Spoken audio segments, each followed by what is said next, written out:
Pwede ba maging pastor ang mga babae?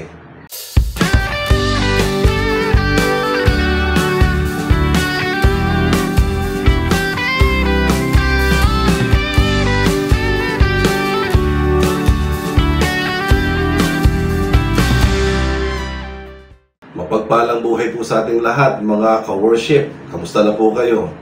Ang paksa po na ating pag-uusapan ngayon ay medyo kontrobersya, sapagkat dito ko po naranasan na may mga church pala na hindi sila pumapayag sa issue na atin pong pag-uusapan. Pero meron namang mga church na okay lang sa kanila ang bagay na ito. Ano ba yun? Yung bang pwede bang maging pastor ang mga babae sa church? Okay? Kumbaga, pwede ba na ang mga babae ay tatayo bilang pastor at siyang mamamahala ng iglesia? Okay? Hati po ang opinyon ng mga pastor dito. Maging ako po, maaaring magalit sa akin yung ibang mga pastor. Kasi po, para sa akin, pumapayag po ako na ang mga babae po ay tumayo bilang isang hindi lang magpipreach, kung hindi hahawak po talaga ng church na pamamalaanan niya. Alam ko merong ibang pagtutol dito, lalo na ibang mga kaibigan kong pastor sa Bible School. Bakit po? Sapagkat iba po kasi binabasa yung panayam ni Pablo sa mga sulat niya sa Korinto. Dahil dito po nilalatag niya, ipinagbabawal niya talaga. Ako po kasi may iba akong stand sa bagay nito. Okay? Bagamat gusto ko po kayong bigyan ng panimulang paalala, ako po bilang isang pastor, iniidolo ko po si Pastor John MacArthur. Kamamatay niya lang po nitong mga nagdaang linggo. At nung malaman ko nga po, nalungkot po ako dahil sa kanya po ako natututo talaga. Ang stand niya, ayaw niya ng mga babaeng pastor, sapagkat ito daw ay tahasang pagsuway sa kautusan ng Diyos. Sa puntong yan, medyo lenient po akong tanggapin kung talagang yan nga ba talaga ang sinasabi ng Bible. Kasi personally, pag binabasa ko po ang Bible, iba po yung pagkakaintindi ko sa nilalatag ni Pablo sa mga bagay na ito. Balikan ko lang po si John MacArthur. Ayaw na ayaw niya ng women pastors. Okay? Pero sa punto ko, bakit ako pumapayag? Una po sa lahat, magkaiba po kasi yung American women pastors sa Filipino women pastors. Malayong-malayo po. Iba po yung kultura ng mga kababayan nating Pilipino na babae, na pastor, sa pamamahala nila sa church, kumpara sa mga Amerikana na babae, na pastor sa Amerika. Okay? Kaya kumbaga, ang judgment po kasi ni Pastor John MacArthur sa bagay nito ay sa mga nakikita niyang mga babaeng pastor sa bansa nila. At alam ko po at iginagalang ko po ang kanyang paniniwala, sapagkat may katotohanan po yung mga paratang niya sa mga babaeng nai-involve po sa mga iskandalo, lalong-lalo na po pagdating sa pera. At yung mga prosperity preachers po na kanya pong binabanatan, marami po dun kasi puro babae. Kaya lang pag nilagay po natin ang bagay na ito at ang usapin na to sa Pilipinas, wala hong ganyan eh. Wala hong mga babae na nai-involve sa pagkamal ng yaman ng church. At ito po yung aking stand kung bakit sa akin po, pumapayag ako na ang mga babae po ay pwedeng tumayo mag-preach, and more so, pumapayag din po ako na ang mga babae ay maging pastor ng church na kanya pong itatayo. Bakit po? Kasi kung halimbawang gagamitin natin ang mismong sitas na ginamit ni Pablo, alam ko po ang damdamin ni Pablo sa bagay nito. Kagaya po ng sinabi ni Pablo sa kanyang sulat kay Timothy. Tingnan niyo po ang inyong mga Bible at pag-aralan natin maigi, ang sinasabi po ni Pablo sa sulat niya kay Timothy, ito po ay 1 Timothy chapter 2, verse 12 hanggang 15. Okay, makipagbukas po kayo sa akin at babasahin ko po yung nasa aking mga Bible. I will be reading from NIV translation, mga ka-worship. Ang sabi po dito sa 1 Timothy chapter 2, verse 12 to 15, I do not permit a woman to preach or to have authority over a man. She must be silent. For Adam was formed first, then Eve, and Adam was not the one deceived. It was the woman who was deceived and became a sinner. But women will be saved through childbearing if they continue in faith, love, and holiness with propriety. Yan po ang sinabi po ni Pablo, na hindi niya binibigyan ng permiso ang mga babae na magturo o magkaroon ng authority over a man sa hanay ng mga kalalakihan. Hindi niya yan pinapayagan. I do not permit the woman to preach. Idadagdag ko pa dyan, yung mismong sulat niya sa mga taga-Korinto, lagi niya rin sinabi ito, inulit niya ito. Actually, ang pagkakasabi niya po dito sa 1 Corinthians chapter 14, verse 34 and following. Sabi niya rito, women should remain silent in the churches. They are not allowed to speak, but must be in submission as the law says. If they want to inquire about something, they should ask their own husbands at home, for it is disgraceful for a woman to speak in the church. Okay? Ngayon, dito po sa sinabi ni Pablo ito sa Tagalog, ang mga babae, dapat silang manahimik sa loob ng church.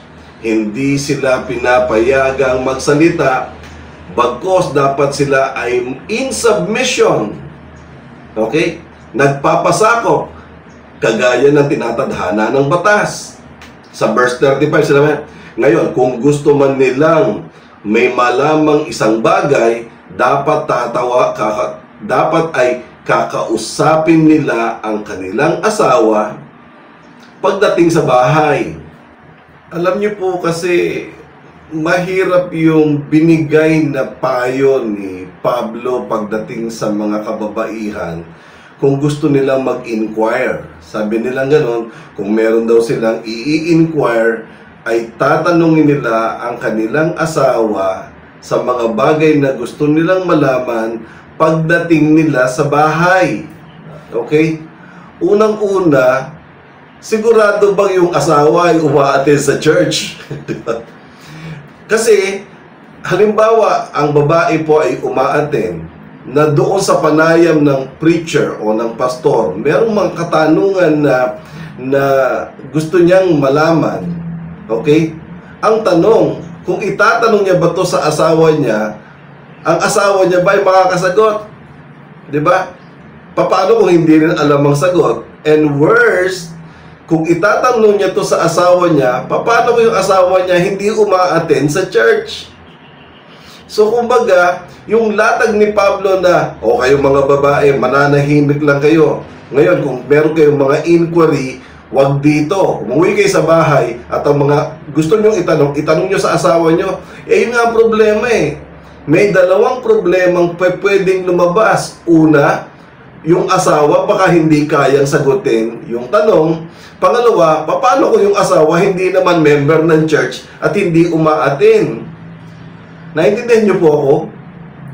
Dito sa dalawang ito po ang ginagamit po ng napakaraming pastor na hindi pumapayag na ang mga babae ay maging pastor sa church. Okay? Bakit po? Kasi po pag pinalawig po natin dyan, yung orderly worship, sa 1 Corinthians chapter 14 kasi, dun po sa binasa natin verse 34 saka verse 35, alam mo ninyo, ang tinuturo po kasi dito ni Pablo ay kaayusan sa church. Basahin niyo po, 1 Corinthians chapter 14 verse 26 hanggang 40.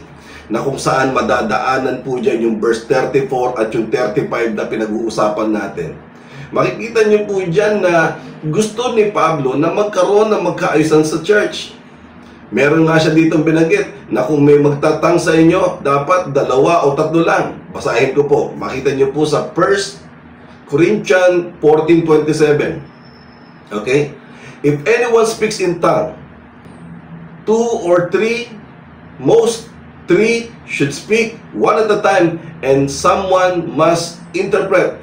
Now, if there is no interpreter, the speaker should keep quiet in the church and speak to himself and to God. 2 or 3 prophets should speak, and the others should weigh carefully what is said. And if a revelation comes to someone who is sitting down, the first speaker should stop. For all you can prophesy in turn, so that everyone must be instructed and encouraged. The spirit of prophets are subject to the control of the prophets, for God is not God of disorder, but of peace, as in all the congregations of the saints. Uulitin ko po yung last line na yan. For God is not a God of disorder, but of peace. Yan po, lumalabas, pag binabasa nyo po ang 1 Corinthians chapter 14, verse 26 hanggang 33, bago natin basahin yung 34 saka 35, ang context pong yan ay yung orderliness sa church. Marami po kasing parang hindi maayos. Habang nagpipreach siya, may magtatangs dito, di ba? Tapos may magpo-prophesy doon. Tapos kung ano, sabi niya, ang dami-dami niyong magtatangs, wala namang magi-interpret. At tapos dami niyo magpo-prophesy. Tapos wala naman talagang revelation. Ang masakit pa nito, binigyan niya ng emphasis yung mga babae at kay mga babae. Sabi niya, sa verse 34 at saka sa verse 35 na binasa po natin, ang mga babae naman, they should remain silent in the churches. They are not allowed to speak, but in submission, as the law says, if they want to inquire about something, they should ask their own husband at home, for it is disgraceful for a woman to speak in the church. Yan po yung sinasabi. Sa dalawang passage pong ito, yung isa yung kay Timothy at ito nga po yung kay Corinthians po, makikita po natin na dito po ang talagang nais ipalabas ni Pablo dito ay una sa Corinthians yung katahimikan. Siguro nakaranas siya na pag siya'y nagtuturo, ang ingay. Ako po kasi ay dating teacher. At sa karanasan ko bilang isang teacher, alam ko po na pag maingay ay hindi mo ma-relate talaga yung lesson na gusto mong ituro. Kasi nga napaka-unruly. At dahil dyan, naiintindihan ko yung damdamin ni Pablo sa bagay na ito. Na kinakailangan talaga magkaroon ng katahimikan. Walang magtatangs, walang sisigaw na para magpo-prophesy, at ang mga babae dapat tahimik lang. Bakit po? Dapat magkaroon ng kaayusan. Pero hindi nangangahulugan na ang pinag-uusapan po dito ay ang pagpayag po ng church pagdating sa mga babaeng tatayo bilang pastor. Bakit po? Una, tingnan po natin dito. Ang sinasabi niya rito, I do not permit a woman to teach. Ang subject po dito ay I. Hindi niya ko ginamit ang salitang we. Siya lang bilang Pablo. Bakit? Ang idea ba ni Pablo ay kinakatigan din ni Pedro, ni John, ni Apollos? Para sa kanya po kasi naranasan niya yung napaka-unruly or disorderly ng church. Kaya sinasabi niya, I do not permit the woman to preach. Pangalawa, ang sabi niya po dito, naka-address po ito kay Corinthian Church. Tayo po bilang mga Kristiyano, nakikibasa lang ho tayo sa sulat ni Pablo sa mga taga-Korinto. Hindi ho tayo ang sinasabihan niya dyan. We are just a third-party reader. At bilang mga third-party reader, dapat maintindihan natin na unang-una ang sumulat ay si Pablo, ang sinusulatan niya at ang minemensahe niya ay ang mga taga-Korinto na kung saan nakaranas siya ng disorderliness pagdating po sa kanyang pagpapahayag at maingay po doon. Ngayon, kinakailangan ba nating i-generalize ang bagay na ito pagdating po sa mga bagay na ayan, dahil sa sinabi ni Pablo yan, ang mga babae walang authority sa church? Ano po sa tingin ninyo? Ako po mga ka-worship, ang tingin ko dito iba eh. Yung pagitan po ng taon nila Pablo sa atin, na kung saan 2,000 years na ang namamagitan. Ang laki ho na ng pinagbago. Ibang-iba na po ang pagtingin natin sa mga kababaihan ngayon as opposed doon sa mga pagtingin ng mga lalaki nung panahon ni Pablo. Mababa po ang pagtingin nila sa mga babae. Sa ngayon, hindi na ho, pantay na po ang tingin natin, ang mga lalaki at mga babae. Sa Senado, halimbawa, makikita po ninyo na meron po tayong mga senador na mga babae. Dito nga sa Pilipinas, nagkaroon tayo ng presidente, babae, 2. Si Gloria Macapagal Arroyo at saka si Cory Aquino. Naghirang na tayo ng mga pinakamatataas na pinuno na mamamahala sa ating bayan, kasama dyan ang mga lalaki. At ang mga pinunong ito ay mga babae. Si Cory Aquino at saka si Gloria. Kaya hindi ho maipapasok na talaga ang kalooban dito ni Pablo, ang ninanais ni Pablo, sapagkat kahit po sa mga eskwelahan, na kung saan kung ang pag-uusapan ay teaching, na ipinagbabawal ni Pablo ang mga babae, paano ngayon yan? Sa mga school, halos na mga nagtuturo po ay puro mga babae. Ako po, bilang isang teacher sa kolehiyo, doon po sa faculty room namin na more or less from 30 to 40 kami na nandoon, 70% po doon puro babae. Ang high school at ang elementary department po namin ay mas lalong magugulat ka. Nasa 80 to 90% po puro babae. Lalo na sa elementary, konting-konti po ang mga lalaking nagtuturo. Kung ipagbabawal ni Pablo ang pagtuturo, sino magtuturo sa mga batang nasa elementarya, Abel? Ngayon, kung sasabihin sa akin ng ibang pastor, hindi, pastor, academic siyang binabanggit mo, hindi naman yan ang tinutukoy ni Pablo. Hindi po. Si Pablo po dito ay nasa panahon na kung saan ang academics at saka ang religion magkasama sa church. Wala pang school noon. Meron nga silang synagogue na kung saan ang mga bata dinadalo doon, ang academic at saka ang religious pinagsasama po sa synagogue. Kaya nga ang sinasabi ko dito, ngayon sa panahon natin, magkahiwalay na ang church at saka ang state. At ang state po ay nagtayo ng mga eskwelahan, mga academic school na ang nagtuturo po ay mga teacher na marami sa kanila mga babae. Paano ngayon sasagutin yan? Kung ipagbabawal ang mga nagtuturong mga babae na kung saan ang mga batang ito ay hinuhubog sila sa tamang edukasyon. Ito pa, ako po dito sa pinanggalingan kong church, meron po kaming branch sa Hong Kong na ang church na ito ay puro mga babae, mga domestic helper po sila sa Hong Kong. At sila po ay nagdadaos ng gawain na yun, pinagpapatuloy nila ang panawagan ng Diyos, at ang tatayo po doon, babae rin. Paano mo ngayon pipigilan yan? Na mga babae kayo, yung pastora nyo, babae, dapat yan tumigil. Paano ngayon yan? Sino maghahawak doon? Halos lahat sila doon, puro babae. Wala akong umaattend sa church doon sa Hong Kong na lalaki. Wala nga ng lalaking domestic helper doon, puro po babae. Kaya magdidepende po sa sitwasyon ang isang panawagan ni Pablo kung uubra nga ito o hindi, mga ka-worship. Okay? So, ang ibig kong sabihin, halimbawa ay kagaya sa Hong Kong na puro babae po dahil mga domestic helper sila doon, nagtayo sila ng church at ang naging pastora nila doon babae din. Well, Sa kwento, nagpapadala rin po ang aming mother church ng lalaki po doon bilang visiting pastor. Pero meron pong mga karanasan na hindi maganda sa kamay po ng mga lalaking pastor. Kaya mas minabuti na lang po nila na sila na lang at babae na rin po ang kanilang pastora nang sa ganun po maipatakbo nilang na maayos ang church na tinayo nila doon. Bawal ba yun?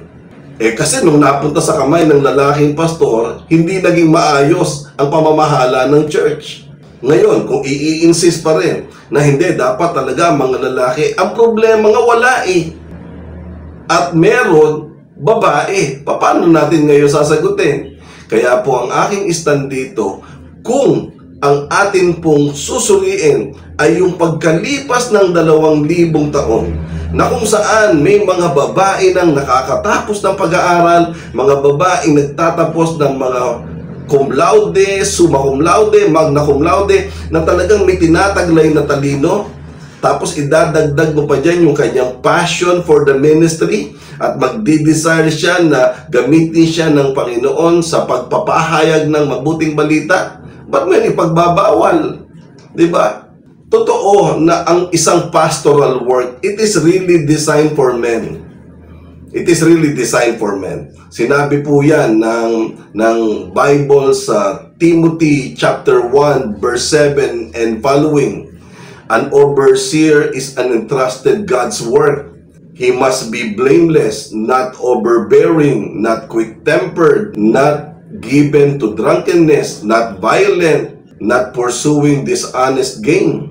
Rather, he must be hospitable, one who loves what is good, self-controlled, upright, holy, and disciplined. He must hold firmly to the trustworthy message it has been taught, so that he can encourage others by the sound doctrine and refute those who oppose it. Yan po ang sinasabi. Okay? Saka po sa 1 Timothy chapter 3 verse 1 and following. Sabi po dito, here is a trustworthy saying, if anyone sets his heart on being an overseer, he desires a noble task. Now, the overseer must be above reproach, the husband of one wife, temperate, self-controlled, respectable, hospitable, able to teach, not given to drunkenness, not violent but gentle, not quarrelsome, not lover of money. He must manage his own family well and see that his children obey him with proper respect. Okay? Totoo po, na yan po talaga ang panawagan ng church sa mga lalaki na magde-desire para maging pastor. Naka-design po talaga yan sa mga lalaki. Hindi ko yan tinututulan. Sinasang-ayunan ko yan. Okay? Na noble, above reproach, husband of one wife, love his family, children obey the father, at hindi matakaw sa alak, hindi matakaw sa sugal, hindi lover of money, and able to teach clearly. Kaya lang, paano ngayon yan kung walang available at qualified to do the job? Ito, tandaan nyo, in the absence of qualified men, women can and may take over. Totoo po yan. Bakit po? Ulitin ko in the absence of qualified men, women can and may take over. Bakit po? Sapagkat wala ngang mga lalaki. Merong lalaki, hindi naman qualified. Ngayon, kung ang qualification ito, okay, ay magmamatch sa isang babae, okay, at ang babaeng ito ay magagawa niya ang gampanin ng isang lalaki, pwede. Ito po yung mga provision na dapat po kayanin ng babae ang pagpapastor na ginagawa talaga ng lalaki. Number 1, she has the character the same as men required by the scripture. Required by Paul in his letter to Timothy. Okay? She has the character, the same as men, required by the Scripture. Dapat kung ano yung nire-require ng Scripture, that she is noble, she is above reproach. Okay? Tapos, loves his family. Children is obeying the mother. Kasi nga, babae. Not given to drunkenness, hindi lasingga, hindi naninigarilyo, hindi nagbibingo, di ba? Tapos, hindi rin matako sa pera, able to teach clearly. Pasado siya sa qualification number 1. Qualification number 2, she founded and pioneered the church. Para maging pastora siya, siya mismo ang nagtatag ng church na yun. Siya ang nag-found, siya ang nag-pioneer, at ang church na yun, siya mamamahala. Kasi siya nagtayo. Okay? Hindi mo naman pwedeng puntahan yan at sabihin mo, Pastora, malis ka dyan. Bakit? Dahil bawal ang babae. Papaalisin mo. Ang tanong, sino po papalit? Ako. Ibig sabihin, matapos niya itayo yung church na yun, palalayasin mo at ikaw ang papalit, hindi pa pwede. Okay? Lalong-lalo na kapag ang pastorang ito or ang babaeng pastor na ito ay tinatangkilik ng kanyang miyembro. Bakit? Kinakailangan ba maging lalaki ang requirement? Wala nga, di ba? Then all of a sudden, may susulpot na lalaking pastor from the outside, galing sa ibang planeta, at sasabihin, itong latag ni Pablo kay Timoteo, itong latag ni Pablo sa mga taga-Korinto, and therefore, ikaw pastora, dapat umalis ka rito, at ako mamamahala. Paano kung hindi mo mapamalaan ng tama? Diba? Ay, nako.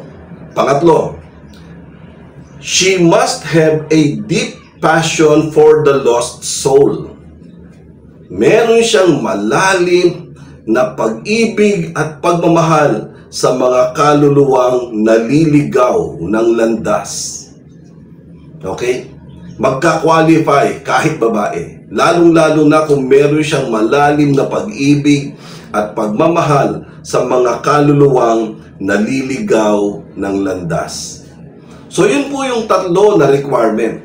Kumbaga, she has the character the same as men required by the Scripture. Number 2, she founded and pioneered the church. And number 3, she must have a deep passion for the lost souls. Ang tatlo pong ito ay requirement para nang sa ganon, kaya niyang i-benchmark ang sarili niya sa hanay ng mga lalaking pastor na merong nobility sa pagpapaalaga at pangangalaga ng mga church na ibinigay ng Diyos sa kanila. Okay? So, yun po ang requirement, mga ka-worship. Ibig sabihin, kung talagang gugustuhin man natin na payagan sila, dapat dumaan sila sa qualification test, sa quality test. Sapagkat hindi po pwede na pag ang bagay na ito ay ibibigay mo lang sa kanila, may dalawang bagay pang requirement. Itong mga babaeng pastor, mga babaeng kapatiran na magnanais maging pastor, tandaan ninyo, una, dapat gusto nyo ang maging pastor. Pangalawa, kaya nyo maging pastor. Kasi, tanggapin natin ito, kung gusto nyo lang, hindi nyo kaya, hindi pa pwede.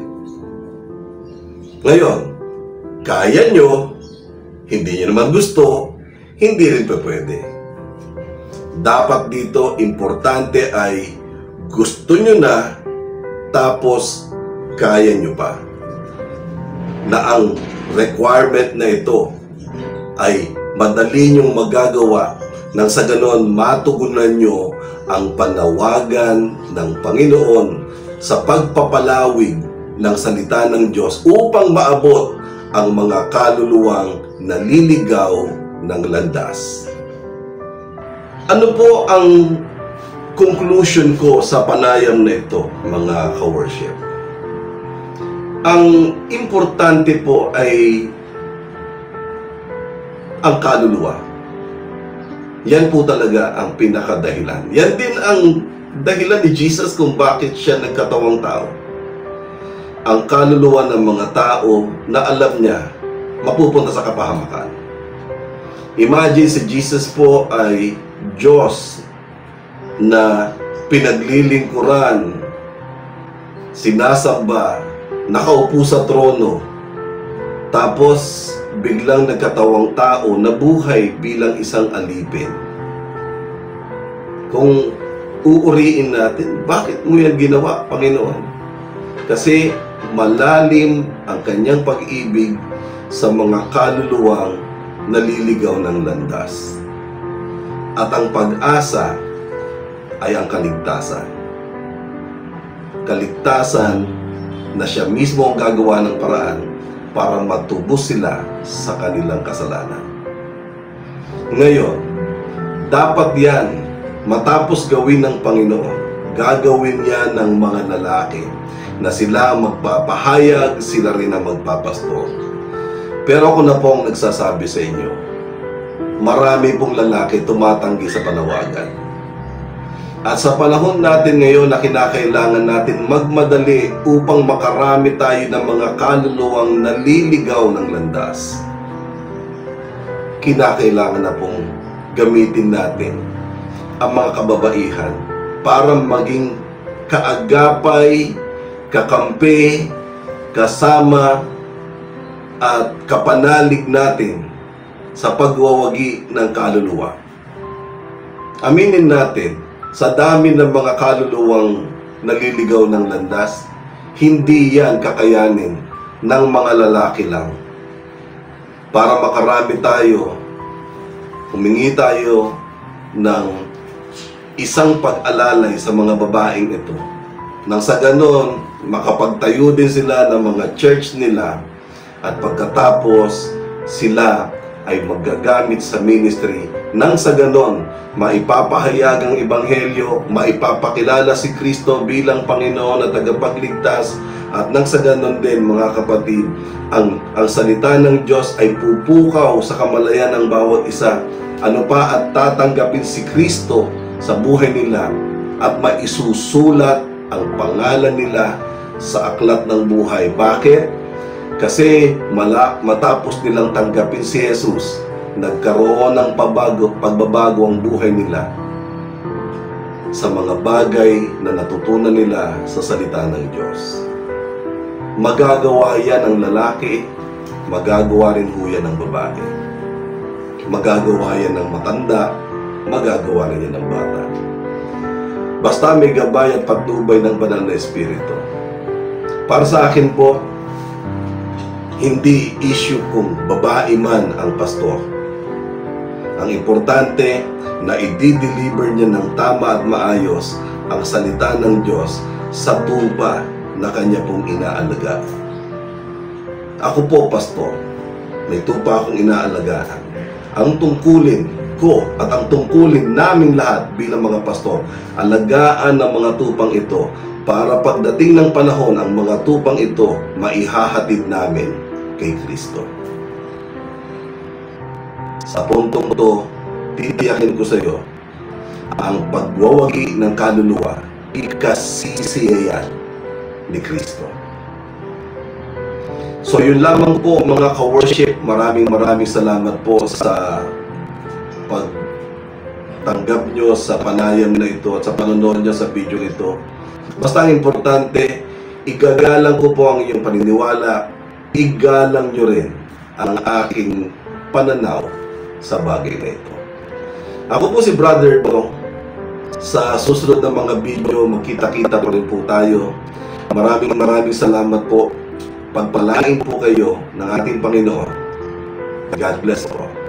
Please like, subscribe, and hit the notification bell para updated po kayo sa mga latest videos na ilalabas ko linggo-linggo. Maraming salamat po.